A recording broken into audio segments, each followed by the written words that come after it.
ത്രിയേക ദൈവത്തിന് സ്തുതി. യേശുവിൽ സ്നേഹവന്ദനം. ഇന്ന് വലിയ നോമ്പിൻ്റെ 8-ാം ദിനം. ക്രിസ്തീയ ജീവിതത്തിൻ്റെ ചില സമയങ്ങളിൽ നാം ഒറ്റയ്ക്ക് നിൽക്കേണ്ടി വരും. ഭക്തനായ മോശ ഇസ്രായേലുമായി യാത്ര പുറപ്പെട്ട് ചെങ്കടൽ കടന്ന് മാറയിലെത്തി. മാറയിലെ വെള്ളം കയ്പുള്ളതായിരുന്നതുകൊണ്ട് കുടിക്കുവാൻ കഴിഞ്ഞില്ല.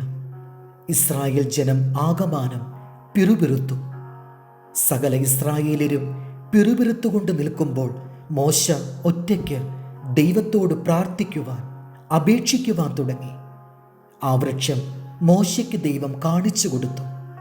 600,000 പുരുഷന്മാരും കുടുംബങ്ങളും പിറുപിറുക്കുമ്പോൾ മോശ ഒറ്റയ്ക്ക് ദൈവത്തോട് പ്രാർത്ഥിച്ചു.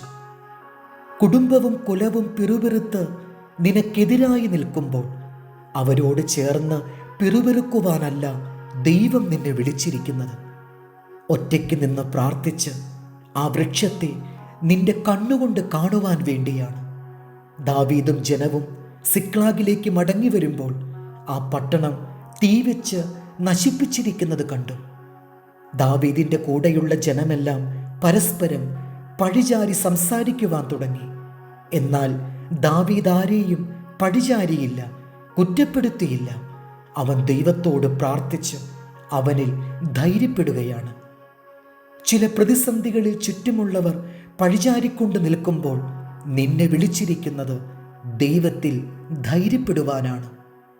വിശുദ്ധ പൗലോസിൻ്റെ കപ്പൽ യാത്രയിലുണ്ടായ കൊടുങ്കാറ്റിൽ കപ്പൽ തകർക്കപ്പെടുന്ന അവസ്ഥയിൽ ചരക്കുകളെ വാരി പുറത്തു കളഞ്ഞിട്ട് സൂര്യനെയോ ചന്ദ്രനെയോ നക്ഷത്രങ്ങളെയോ കാണാതെ കൊടുങ്കാറ്റിൽ ഉലഞ്ഞ് രക്ഷപ്പെടുമെന്നുള്ള ആശ നശിച്ച് ദിനരാത്രങ്ങൾ ആ കപ്പലിലെ ഒരാൾ ഭക്ഷണം കഴിക്കാതെ, വെള്ളം കുടിക്കാതെ മരിച്ചു പോകട്ടെ എന്ന് നിരാശപ്പെട്ടിരിക്കുമ്പോൾ ഭക്തനായ പൗലോസ് എഴുന്നേറ്റ് നിന്ന് പറഞ്ഞു, നമ്മിൽ ആരും മരിച്ചു പോകില്ല.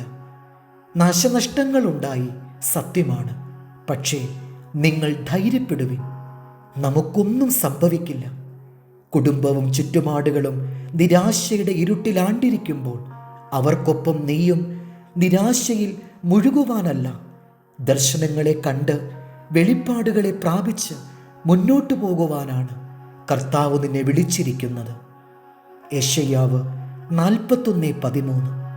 നിന്റെ ദൈവമായ യഹോവ എന്ന ഞാൻ നിന്റെ വലങ്കൈക്ക് പിടിച്ച് നിന്നോട് ഭയപ്പെടേണ്ട, ഞാൻ നിന്നെ സഹായിക്കും എന്ന് പറയുന്നു.